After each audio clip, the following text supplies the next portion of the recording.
갈라디아서 1장 1절부터 5절까지 한 절씩 교독하겠습니다.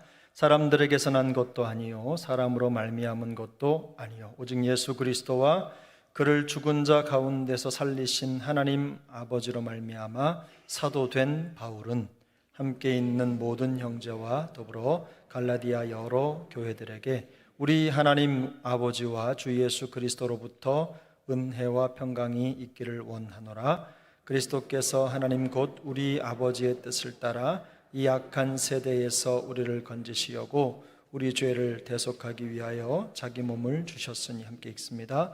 영광이 그에게 세세토록 있을지어다. 아멘. 오늘부터는 갈라디아서를 살펴보려고 합니다. 갈라디아를 살펴보는 기간 동안 우리 은하골의 기도의 동역자들에게 부탁드릴 게 있습니다. 뭐냐면 적어도 일주일에 한 번은 내가 갈라디아서를 다 읽겠다, 이런 마음으로 1장부터 6장까지 아주 짧은 성경인데요, 여러분 몇 주가 될지 모르지만 여러분이 갈라디아서를 보는 엔하골에 오시기 전에 한번 1장부터 6장까지 시간이 되신다면 읽고 오시면 적어도 몇십 번 갈라디아서를 한꺼번에 읽으시는 거잖아요. 큰 은혜가 있을 겁니다. 여러분 그렇게 해주실 거죠? 그렇게 하셔야 또 저도 도움이 되고 여러분도 말씀을 읽으시면서 이전과는 다른 은혜를 경험하게 될 것입니다. 갈라디아서는 사도 바울이 기록한 13권의 서신서 중에서 로마서, 고린도 전후서, 그 다음에 갈라디아서, 거의 손에 꼽는 아주 중요한 서신 중에 하나입니다. 6장밖에 안 되는 짧은 글이기는 하지만 그 핵심적인 주제가 복음이고 예수 그리스도의 복음이고 또한 이 땅에 있는 모든 성도들이죠. 특별히 또 언급이 되지만 갈라디아서는 처음 예수 믿는 사람들을 위한 글이라기보다는 이미 교회에 예수 믿고 들어와서 신앙생활하는 분들, 그러나 신앙생활이 좀 침체되고 자꾸 다른 쪽에 마음을 두는 분들, 이렇게 마음이 흐트러지는 분들을 위한 성경책입니다. 그래서 많이 읽으시면 큰 도움이 될 텐데요, 성경 각 권마다 그 기록 의도와 목적이 있습니다. 물론 갈라디아서도 기록한 목적이 분명합니다. 특별히 갈라디아서가 전개되는 방법은 대조라는 방법을 사용을 해요. 이렇게 어떤 사실과 어떤 사실을 놓고 둘 중에서 어떤 게 진짜나를 우리로 하여금 듣게 하는 거죠. 예를 들면 이런 겁니다. 사람에게 난 것도 아니요 누구에게? 하나님께로부터 난 것이다. 사람과 하나님을 대조해서 절대적인 하나님에게 무게가 있음을 가르쳐 주는 거죠. 또 사람의 기쁨이 아니라 누구의 기쁨? 하나님의 기쁨. 이런 식으로 서로를 대조하면서 정말로 우리가 이 갈라디아서를 읽으면서 중요하게 여겨야 될 것이 무엇인지를 바울은 전달합니다. 자기가 하고 싶은 말을 이게 중요합니다 라고 말하지 않고 항상 비교를 하고 대조를 해서 더 강조를 하는 거죠. 오늘 본문 1장 1절에도 보면 그런 표현이 나와 있죠. 사람들에게서 난 것도 아니요 사람으로 말미암은 것도 아니요 오직 예수 그리스도와 그를 죽은 자 가운데서 살리신 하나님 아버지로 말미암아. 앞에 사람으로든 혹은 사람의 생각으로든 누구에게든 어떤 방법으로가 아니라 예수 그리스도와 그를 죽은 자 가운데서 살리신 하나님으로 말미암아. 자기의 사도권, 자기가 사도라는 것을, 그 직임을 주신 분이 바로 살아계신 하나님, 그리스도를 죽은 자 가운데서 살리신 그 부활의 하나님이라고 하는 것을 강조하는 거예요. 그러니까 자기의 직분이 사람 누가 마음을 먹고 준 게 아니라 하나님이 자기에게 주었다는 확신이 있는 거죠. 여러분도 여러분 직분에 대해서 그런 마음이 있으십니까? 혹은 목사로, 혹은 어떤 장로님으로, 혹은 권사님으로, 혹은 안수집사님으로 세워지셨는데 여러분이 받은 또 혹은 집사님으로 세워진 여러분들이 하나님이 나에게 이 직분을 주셨다는 확신이 있으십니까? 왜 대답이 없으십니까? 하나님으로부터 받은 직분이라고 하는 확신이 있으면 사람은요 그 직분의 소중함을 알게 돼요. 이걸 누구한테 받았다는 걸 알면, 내가 어디서 얻었다는 걸 알게 되면, 그리고 그 직분이 가지는 의미가 어떤 것인지를 알게 되면 그거의 중요성에 목숨을 거는 거예요. 여러분에게 주어진 그 직분이 하나님께로부터 온 것임을 확신하고 또 그 직분에 충성하는 우리 모두가 될 수 있기를 바랍니다. 그래서 갈라디아는 바울의 다른 서신들과 마찬가지로 믿음으로 구원받는다라는 사실을 강조합니다. 구원의 원리죠. 말씀드린 대로 갈라디아서는 신앙생활에 입문한 초기, 그러니까 입문자들을 위한 성경책이라기보다는 기성신자들, 그런 기성신자들의 문제에 초점을 맞추고 있어요. 더군다나 더 우리가 고민하고 더 도움이 되는 이유는요, 건실하게 신앙생활을 하던 사람이 어느 순간부터 점점 더 우리 성경에 있는 표현을 빌리자면 경건의 모양은 있으나 그 능력을 부인하는 모습으로 변해가죠. 퇴색해가고 신앙생활에 관성이 붙어서 아무런 힘도 들이지 않고 그저 시계추가 왔다 갔다 하는 것 같은 그런 삶을 살아가는 사람들, 그리고는 복음이나 성령의 역사에는 더 이상 관심도 없고 그저 종교적인 지침이나 규례나 관습을 지키는 것으로 내가 믿음이 있다 혹은 구원받은 사람이다 라고 하는 것을 보여주고 싶은 그런 안타까운 상황에 빠져가는 사람들에게 바울이 이 갈라디아서를 통해서 일침을 주는 겁니다. 종교적으로는 구원을 받은 것 같고 또 겉으로 볼 때는 꽤 익숙한 교회 생활을 하고 있지만 그 내면으로 볼 때는 믿음도 없고 성령의 인도하심을 받는 삶 자체를 내팽개치고 있는 그런 현실의 안타까운 마음이 이 책에 들어있어요. 그러니까 더 이상 말씀에 대한 순종도 변화도 없이 단순히 구원받은 사람처럼 좋아 보이는, 믿음이 좋아 보이는 것처럼 그저 살아가는 사람들을, 또 이런 세상의 유혹을 받아서 믿음의 알맹이가 없는 삶을 살아가는 사람들을 신랄하게 꼬집는 거죠. 그런 안타까운 심정이 이 갈라디아서에 담겨 있습니다. 한마디로 말하면요, 성도들의 위기죠. 성도의 위기, 어떤 위기입니까? 위선적인 영성의 유혹을 받아 넘어간 그 성도의 위기에 대한 경고입니다. 갈라디아 교회들에 속한 이 성도들은요, 더 무서운 것은 유혹을 받고 마음속에 그저 이런저런 부족한 마음을 가지고 있는 것으로 멈추지 않습니다. 실제로 그 마음속에 있는 신앙적인 영적인 부실함을 삶으로 살아내요. 말씀을 순종하고 말씀대로 열심을 다해 살아가는 게 아니라 반대로 말씀과는 멀리 떨어진, 또 진리와는 멀리 떨어진 것을 붙잡고 그것을 실제로 그렇게 하면서 자기의 신앙생활이 텅 비었다는 걸 보여주는 거예요. 그런 모습을 보면서 그런 잘못된 생각이 구체적인 행동으로 나타나는 걸 보면서 바울이 지금 마음속에 그 격분이 있죠. 또 화도 나고 속도 상하고 그 안타까운 마음을 이 갈라디아서라고 하는 책에 담아서 우리에게 보내주고 있습니다. 여러분, 현행범이라는 말씀 들어보셨죠? 현행범. 현행범이 뭐죠? 현행범. 현장에서 잡힌 사람이에요. 범죄를 짓다가. 그러니까 속으로 감춘 마음이 드러냈는데, 불신앙을 가지고 있었는데 그게 은근 나의 삶 속에 그냥 드러나는 거예요. 근데 그런 모습이 바울의 눈에 어때요? 걸린 거예요. 현장에서. 그래서 이 갈라디아서는 현행범들을 위한 책이다, 저는 이렇게 생각합니다. 신앙생활 열심히 믿음 중심으로 마음을 쏟고 또 하나님의 말씀을 따라가는 그런 삶, 순종하는 삶, 어떻게 하면 내 삶에 말씀의 능력이 나타날까, 이런 고민을 하면서 살아가야 되는데 그런 고민 없이 그저 왔다 갔다 깊이 없이 또 고민 없이 갈등 없이 부담 없이 살아갔던 삶, 그런 삶에 딱 걸렸는데 그 딱 걸린 사람들에게 주는 말씀이라는 거죠. 왜 그러냐면요, 이 갈라디아 교회 성도들 중에 대부분이 이미 복음의 은혜를 누렸고 또 그 은혜 속으로 들어왔는데 삶의 현 주소에서 보니까 자꾸만 복음이 아닌 다른 것에 마음을 쏟기 시작하는 거예요.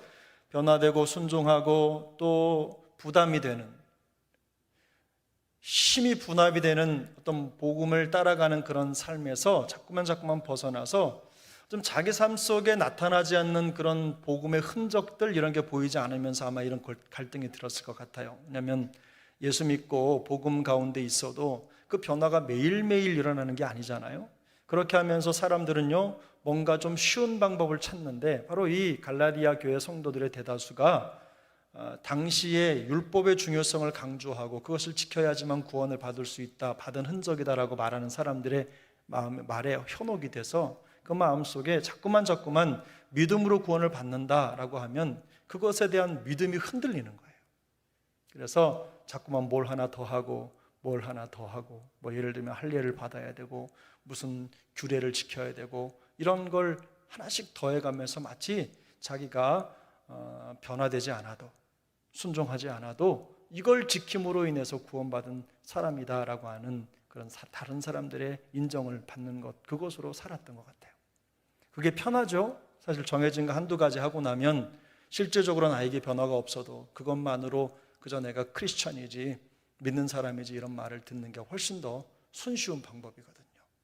그런 과정에서 바울이 그런 모습을 여기 말하는 현행범으로 잡아서 복음은 그런 게 아니다, 복음의 은혜로 구원받고 믿음 생활을 한다는 것은 그런 게 아니다 라고 하는 마음을 담아서 일종의 경고의 메시지를 이 갈라디아서를 통해서 우리에게 주고 있는 겁니다. 그래서 갈라디아서를 잘 읽어보면 편지에서 처음에 시작하는 말이 매우 공격적인 말로 시작을 합니다. 본문 1절부터 3절까지인데요. 우리 한번 1절부터 3절을 천천히 읽어보겠습니다. 사람들에게서 난 것도 아니요 사람으로 말미암은 것도 아니요 오직 예수 그리스도와 그를 죽은 자 가운데서 살리신 하나님 아버지로 말미암아 사도된 바울은 함께 있는 모든 형제와 더불어 갈라디아 여러 교회들에게 우리 하나님 아버지와 주 예수 그리스도로부터 은혜와 평강이 있기를 원하노라. 아멘. 바울이 여기에서 자기를 소개하는데요, 아까도 말씀드린 대로 자기가 받은 사도직이 사람이 아니라 하나님을 통해서 자기에게 주어졌다는 사실을 분명하게 밝힙니다. 아마도 갈라디아 교회의 사도직을 수행하고 있는 바울의 권위에 대해서 의심하는 사람들이 있었던 것 같습니다. 하지만 바울이 여기에서 사람이 아니라 하나님에게서라고 하는 부분을 강조하고 얘기하는 이유는 자기가 사도라고 하는 것을 강조하는 게 아닙니다. 내가 받은 사도직이라고 하는 것의 출발점이 하나님이라는 걸 얘기하는 거예요.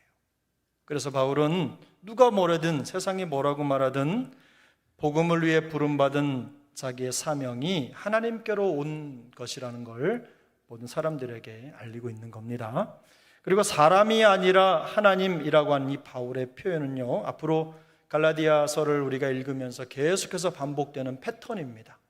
그러니까 말씀드린 대로 대조하죠. 사람이 아니라 하나님이고 사람의 기쁨이 아니라 하나님의 기쁨이고 하는 그런 형식으로 이런 과정을 통해서 바울은 그 논증의 과정을 진행해 가요. 그래서 바울은 하나님을 예수 그리스도를 죽은 자 가운데서 살리신 분이라고 소개를 해요.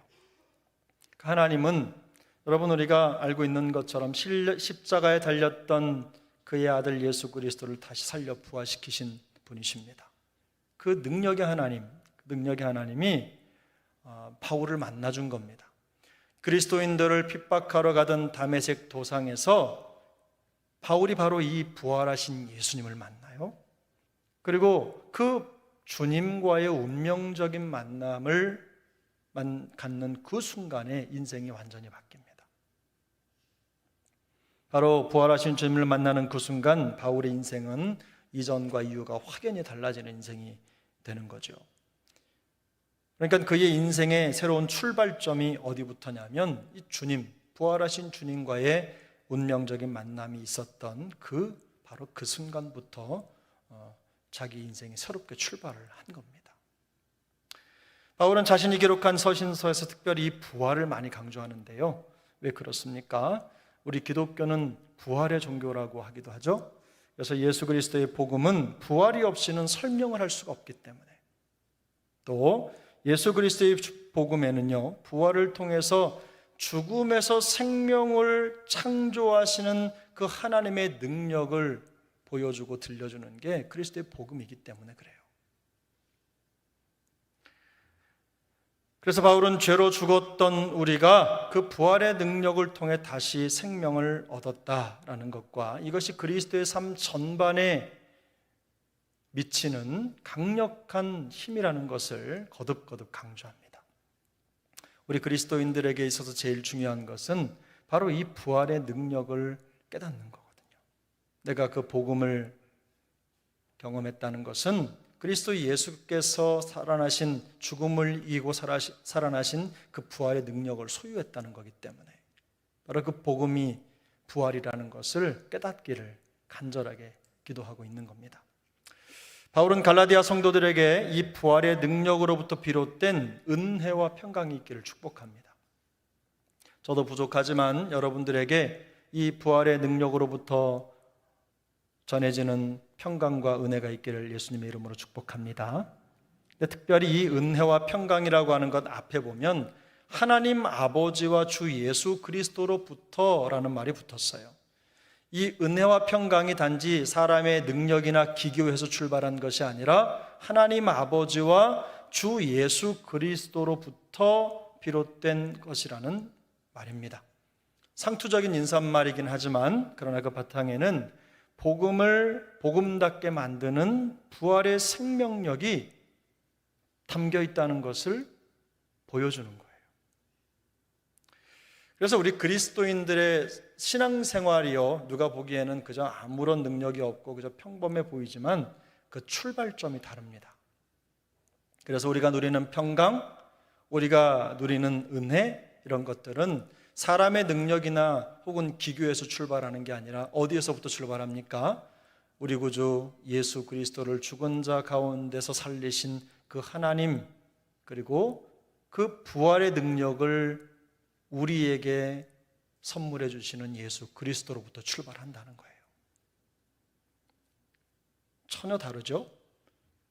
그래서 하나님의 이런 초월적 능력에서부터 비롯되는 하늘의 선물이라고 하는 것을 바울이 강조하고 있는 겁니다. 그래서 바울은 4절을 보면 자신이 강조하는 예수 그리스도가 어떤 일을 하셨는지를 다시 설명을 합니다. 우리 4절을 같이 한번 읽어보겠습니다. 시작. 그리스도께서 하나님 곧 우리 아버지의 뜻을 따라 이 악한 세대에서 우리를 건지시려고 우리 죄를 대속하기 위하여 자기 몸을 주셨으니. 바울은 예수 그리스도께서 십자가에 죽으신 것이 사람의 뜻이 아니라 하나님의 뜻이었음을 밝힙니다. 그 일이 자기를 위해서가 아니라 또한 악한 세대에서 우리를 건지기 위해서, 건져주시기 위해서 우리 죄를 대속하기 위한 하나님의 뜻이라는 점을 분명하게 밝힙니다. 한마디로 예수님께서 십자가에서 죽으신 것은 한 사람의 불행한 종말이 아닙니다. 우리를 향한 하나님의 적극적인 사랑의 표현에서 시작됐다는 뜻입니다. 특히 악한 세대라고 하는 것은요, 현재의 세대, 이라고 표현된 표현이 바로 이 현재라는 말인데 현재의 세대로 직역을 할 수가 있어요. 그래서 바울의 이 편지를 통해서 달콤한 세상의 유혹에 빠져버린, 그래서 복음의 정체성을 잃어버린 모든 사람들이 십자가의 은혜와 부활의 생명을 모두 잃어버릴 위기에 놓여 있는 이 세대를 향해서 바울이 지금 아주 선명한 경고의 말씀, 메시지를 전하고 있는 겁니다. 이런 겁니다. 말하자면 예수님이 너를 위해서 어떻게 해주셨는지 너 모르니? 예수님이 너에게 어떤 일을 해주셨는데 그 은혜가 얼마나 큰 건데 그걸 모르고 네가 이렇게 망가진 모습으로 세상의 욕망에 사로잡혀 살아갈 수가 있어. 이렇게 정체성 없이 네가 받은 구원이 어떤 것인데 그 구원의 은혜를 까마득하게 잊어버리고 이렇게 살아갈 수가 있어? 이런 표현이에요. 그런 안타까움이 담긴 책망이죠. 그래서 정리하면 바울은 이 편지의 서두에서 하나님이 그의 아들 예수 그리스도를 통해서 우리를 위해 어떤 일을 이루셨는지를 요약을 해요. 자기가 누구인지를 표현하고 있는 이 짧은 문장에서 예수님이 누구이신지, 하나님이 그를 통해 어떤 일을 하셨는지, 그 일을 통해서 우리에게 어떤 일이 일어났는지를 다 보여주고 있는 거예요. 예수 그리스도께서 십자가를 통해 이루신 일 때문에 그 복음을 믿는 모든 사람은 은혜와 평강 안에서 살게 되는 겁니다. 이것은 또한 사람의 능력이나 기교로 된 것이 아닙니다. 천지를 창조하시고 죽은 자를 생명으로 옮기신 하나님의 영원하신 뜻에 따라서 이루어진 하나님의 주권적인 사역입니다. 그런데 갈라디아 교인들은 자신들을 이 악한 세대에서 건져내기 위해 자기 아들을 버리신 하나님의 그 적극적인 구조를 통해서 구원받고 얻은 그 부활의 생명을 누리고 있으면서도 무기력한 신앙생활을 이어가고 있었던 겁니다. 그래서 자기들의 마음과 생각을 허탄한 유혹에 빼앗겨 버렸기 때문에 그들의 신앙생활에 뜨거움이 없어진 거예요. 그러므로 바울의 인사말 속에는 구원의 은혜 속으로 부름받은 성도들이 죄와 유혹에 휘둘리는 무기력한 삶을 살아서는 안 된다고 하는 단호한 일침이 담겨져 있습니다. 부르심을 깨닫지 못하고 무기력한 삶을 사는 것 자체가 우리에게는 구원을 주신 하나님을 저버리는 것이라는 뜻이죠. 여러분, 이게 제 말이 아니라요, 바울이 이런 글을 썼어요. 데살로니가전서 4장 7절 8절 말씀을 보면 우리 한번 대단합니다. 제가 본문 자막도 안 줬는데 벌써 나왔습니다. 우리 같이 한번 읽어보겠습니다. 하나님이 우리를 부르심은 부정하게 하심이 아니요 거룩하게 하심이니 그러므로 저버리는 자는 사람을 저버림이 아니요 너희에게 그의 성령을 주신 하나님을 저버림이라. 무슨 뜻입니까, 여러분? 우리가 구원받았다고 하는 사실은 이미 우리가 하나님의 부르심을 받았다는 뜻이에요. 우리가 그저 그런 삶, 무기력한 삶, 소망 없는 삶, 능력 없는 삶을 살아가는 것이 사실은 나 하나만의 문제가 아니에요. 어떤 문제입니까? 하나님을 저버리는 삶이라는 거예요. 그러므로 구원의 은혜가 죄에 휘둘리는 무기력한 삶에서 우리를 해방하는 능력이라는 걸 믿으시기를 바랍니다. 뿐만 아니라 우리가 구원받았다고 하는 것은 새로운 삶으로의 초청입니다. 그 초청을 받아서 우리가 이미 안에 들어온 거예요.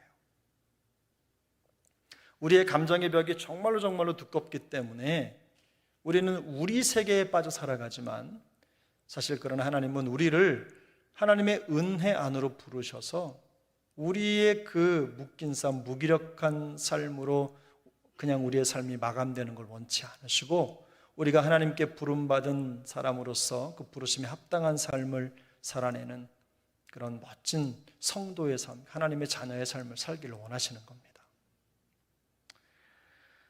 우리의 신앙이 무기력해지고 침체를 벗어나지 못하는 것은요, 다시 반복해 말씀드리지만 우리에게 일어난 복음 사건을 제대로 깨닫지 못했기 때문입니다. 바울은 자기의 신앙이 침체될 때마다 다메섹에서 자기를 만나주신 그 주님을 생각했어요. 그 만났던 그 주님의 자기를 부르셨던 그 순간, 비록 그 만남을 통해서 눈이 멀었지만, 눈이 보이지 않는 상황이 되어버렸지만 그것으로 족한 거예요. 왜 그렇죠? 하나님이 자기를 만나주셨기 때문에. 자기의 죄된 생활을 청산하고 이제부터는 복음을 위해 새로운 삶을 살아갈 수 있는 길을 열어주셨기 때문에 바울이라고 하는 그 이름에 새로운 의미를 부여해 주셨기 때문에 주님이 우리를 악한 세대에서 건져내시기 위해서 어떤 일을 행하셨는지, 그리고 그 일을 행하신 이가 누구이신지를 분명히 알고 믿는다면 우리의 신앙생활은 더 이상 무기력할 수 없을 것입니다. 가끔 제가 힘에 지쳐서 그냥 이렇게 축 늘어져서 앉아있을 때 그런 생각이 들어요. 하나님이 저를 구원해 주셨는데 어쩌면 이렇게 무기력한 마음, 침체되는 마음도 하나님 앞에 죄겠지, 이런 마음이 드는 거예요. 여러분 어떻게 생각하세요? 지칠 수 있죠. 어려울 수 있어요. 그런데 지치고 어렵고 힘들어서 하나님이 우리를 부르신 그 소명을 잊고 살아가는 것, 그것이 바로 우리에게는 치명적인 죄라는 겁니다. 순간적으로 우리가 무너질 수 있어요. 그러나 그 무너짐의 순간은요, 우리가 영원토록 무너져서 일어나지 못하게 하는 그런 덫이 돼서는 안 되죠. 우리를 더 견고하게 세우는, 우리를 더 고난 가운데에서 새롭게 하시고 단단하게 하시는 하나님의 손길이라는 것을 깨닫는 거예요. 바로 그게 우리를 부르신 그 하나님의 놀라운 부르심이라는 걸 깨닫고 거기에서 일어서서 더 능력 있는 삶을 살아내도록 하시는 하나님의 음성인 줄로 믿습니다. 그래서 고난은 축복일 수 있는 겁니다. 그러므로 예수 그리스도의 복음과 은혜, 그 안에 은혜 안으로 부르시는 하나님의 부르심을 깨달을 때 우리는 정말 은혜 없이 표류하는 그런 무기력한 삶에서 벗어나게 되는 것입니다. 바울이 다메섹 도상에서 경험한 부활하신 예수님을 개인적으로, 인격적으로, 그리고 다시 만나서 부활의 생명으로 충만해질 때 회복된 삶의 능력이 나타나게 될 줄 믿습니다. 은혜와 평강의 힘을 경험하게 될 줄로 믿습니다. 저는 우리 애나꼴에 오신 여러분 모두가 다 그 놀라운 부활의 생명을 소유한 하나님의 사람들로 날마다 승리하게 되시기를 예수님의 이름으로 축복합니다. 같이 기도하겠습니다.